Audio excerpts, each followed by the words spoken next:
Thread thấy mọi người kêu là có cái bài Yawning này, tức là có một cái post người ta hỏi là có bài reading nào khó thì nhờ mọi người gửi vào, rồi thấy là khá nhiều bạn comment bài này nên mình sẽ giải thử Yawning. List of word đâu ở đây.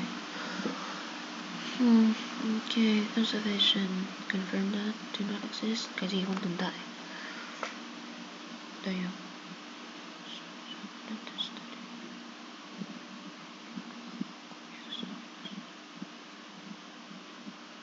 Không tồn tại.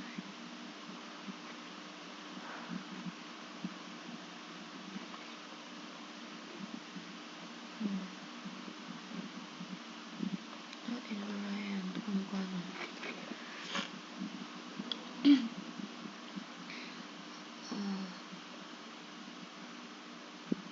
Sao xa dữ vậy ha? Ở đây này, there are no half yawns. Không có half yawn tức là cái nó không tồn tại. Đây là kết luận của ông ấy đúng không?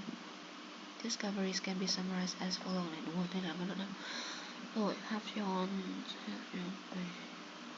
Kéo lên dần như tại vì nó xa quá. Rồi, just like yawns cannot be interrupted after they have begun. Còn cái gì ngoài yawn không thể bị dừng lại? Cannot be interrupted. Just like a cough, it can come inbounds with a high. Okay, cái này bẫy nha, đọc rất là giống đề nhưng mà nó không nói đến cái việc là không thể dùng, nên là không phải là cough luôn, không có đáp án cough không có luôn à? Ủa sao nó để em nó không bẫy ta? Sorry, đang ốm nên là có thể sẽ hơi khó nghe một xíu.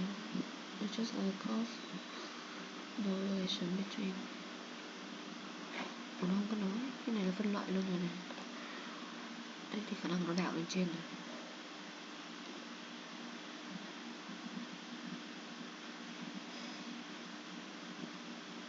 Đây này, inevitability không thể dừng. Một khi nó bắt đầu thì nó sẽ không thể tránh được. Nó cũng tương đương với cái cụm này. Thế thì đáp án sẽ là it is not a reflex. Sneeze. Sneeze. Đây. Ok. Mình đang ở nhà nên là sẽ có cả tiếng của mọi người nữa, ốm một xíu, thông cảm nha. Because occur as a rather than a stimulus response. Không phải là stimulus nào, tại vì nó đảo rồi ấy, nên là đang phải đọc hết toàn bộ cái phân kết luận của cái ông này. Đây này, tại vì tên của cái phần mình cần điền ấy là findings. Nên là mọi người sẽ phải tập trung vào cái đoạn về discoveries hơn. Mình sẽ đọc trong đoạn này luôn. Stimulus. Ở đây này. Nó dùng từ y chang luôn ha, nó không đổi một tí nào hết. Occur as a cái gì đấy. It is not a reflex. Is highly stereotyped but not invariant. This is an excellent example of the instinctive. Đây cái này này. The classical animal behavior study on ecology. Cái này mình sẽ điền ở đây đúng không? Đúng rồi, đó đấy. Rồi khi mà đo cái thời gian take in yawn thì nó last about kéo dài bao lâu?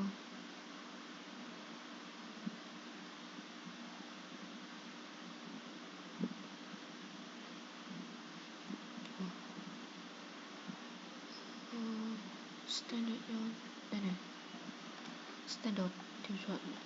Ok, thì nó sẽ là 6 seconds.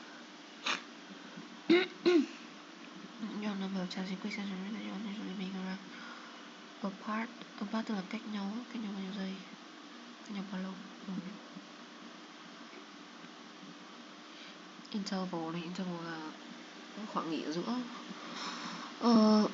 Thì nó tương đương với cái apart đấy, 68 đến hiếm khi nào trên 70 thì nó sẽ là cái này.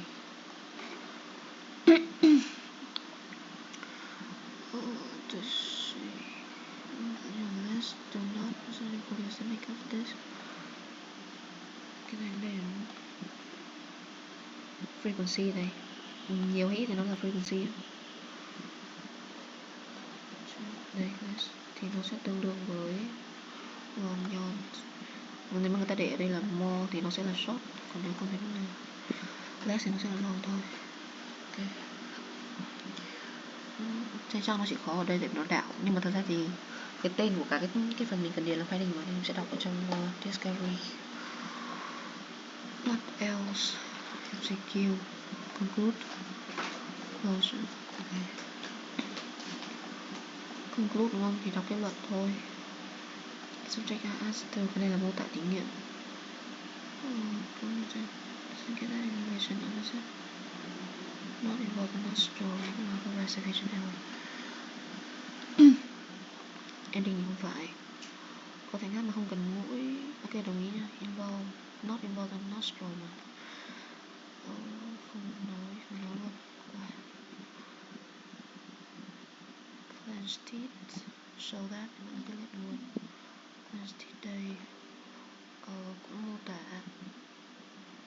tả luôn this show that này. Copying one of the jaws is an essential.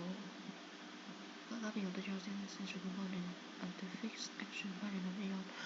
Tức là phải mở hàm ấy thì mới được analysis complete, không thì sẽ fail. Chưa thấy cái này. Này luôn này, open demo eye. Ok. Tập trung một câu hỏi nha, đọc nhiều rồi. No one used to test. Cái này là cái bên trên không? À đây. Tại cái bài này nó cũng đảo rồi. Was used to test. Dùng để kiểm tra cái gì? This variant test the adequacy, nó luôn ngay câu đầu này. The nasal airway to sustain a yawn can be stopped after started. Cái này là không rồi. Không, cái này thì the result of multi-programming robot is an information can be accomplished through only through the nose adequacy of the nasal airway to sustain. Tức là chỉ riêng cái nasal airway thì có đủ để để thực hiện cái nháp này không? Nó khớp như này á. Ok. People paralyzed on one side because of brain damage. Ở những người này thì có cái gì hỏi chung chung nhỉ? One side.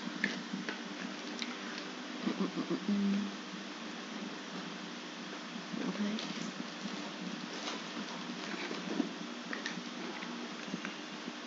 Perhaps chưa thấy.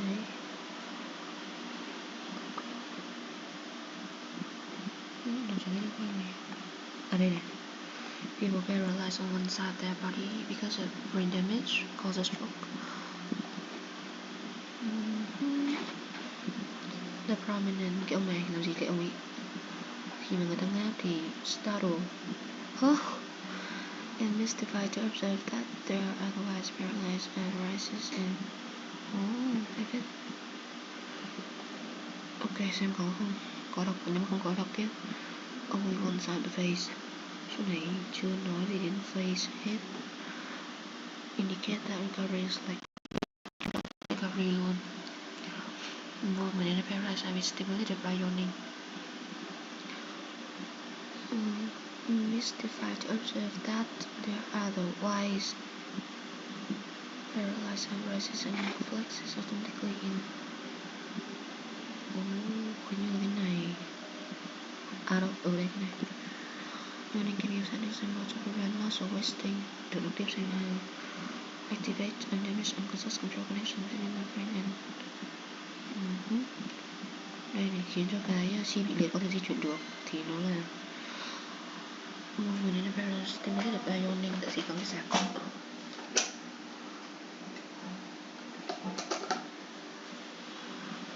Ok, tiếp. Whether is a positive, này không biết nó có phải là một cái tín hiệu tích cực cho sự hồi phục hay không. Thế nên là mình cái này bỏ qua, nó sẽ. In the last paragraph, the point concludes that. Tính ra thì bài này nó khá là ngắn mà. In general, yawning may have many functions, and selecting a single function from the available options may be an unrealistic goal. Yawning appears to be associated with a change of behavioral state, switching from one activity to another. Yawning is also informed by the leisure. Ok, Golden chưa có thấy. Yawning span the development of species. Không thấy. Yawning is more passive active than we imagine. Wait, đọc nhanh quá không tích được. Modern không thấy nè. Yeah, inspire development of spicy. Phát tiến hóa cỡ nào thì vẫn ngáp. Hiểu. Switching from one activity to another, another ancient and unconscious behavior linking us to the animal layers beneath their vernacular personality or language.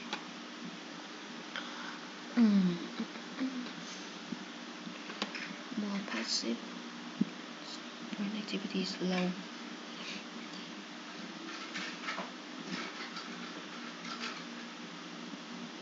Cái này loại nha, cái này cũng loại tại vì nó không nói gì đến when activity hết. Ancient unconscious. More passive, nó đã không nói là passive đâu nên là nó sẽ là B ạ. Thì nó nằm ở cái câu này nè, câu cuối.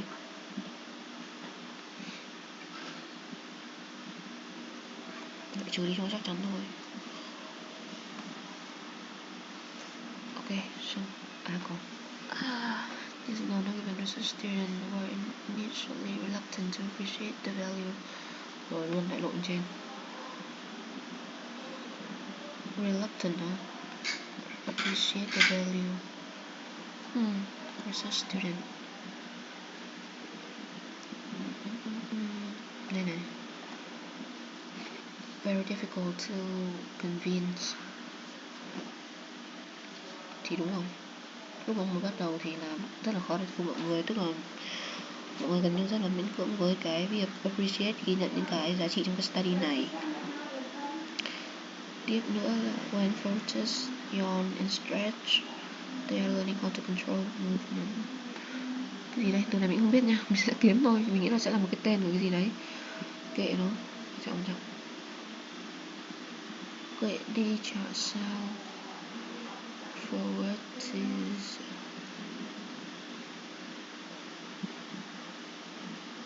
it's easy to when you begin to yawn. Đoạn này là về discovery and stretch rồi, mình nghĩ là tìm yawn and stretch cũng được. Đoạn này mình nhớ là nó không có cái gì đọc lại chắc.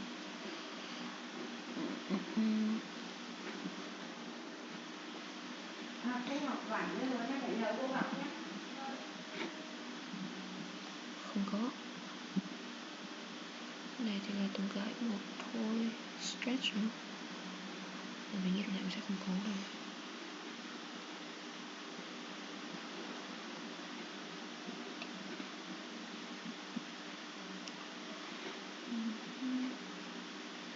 Không có. Stretch này, nhưng mà chưa nói đến focus. Learn how to control.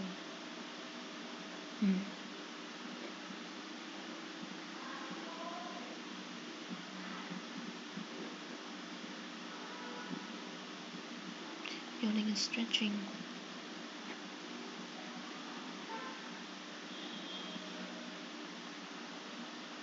Yawning and stretching này.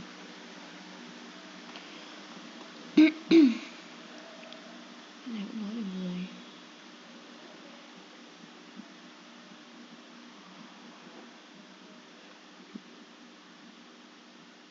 Mình không thấy cái từ ấy luôn á.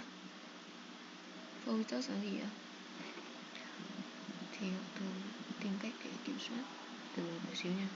Remembering to only one function is probably inadequate. Cái này có đoạn cuối á, nãy mình có đọc.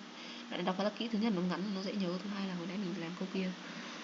Rồi, refer to only one function inadequate. Đây này. Chỉ chọn một cái thôi thì không thực tế. Inadequate, đúng rồi, đồng ý. Hai câu yes rồi này. Focus is learn how to control movement. Focus là gì ta? Chắc chắn nó chỉ ở cái đoạn này thôi nhưng mà chưa nhìn thấy cái đoạn đấy đâu. When yawning, you also some tips on how to yawn and answer the yawn share components with other behavior.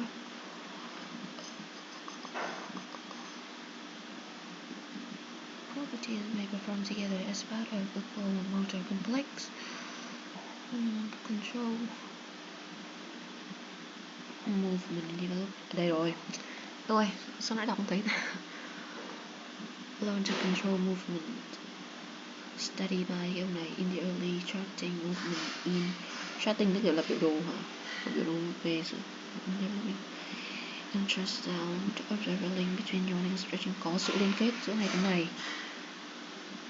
Nhưng mà control can also demonstrate that your stretch linkage occurs.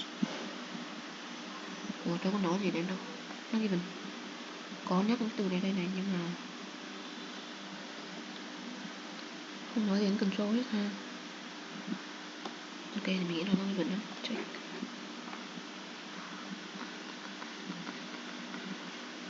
Ok, xong nhé. Tắt ở đâu?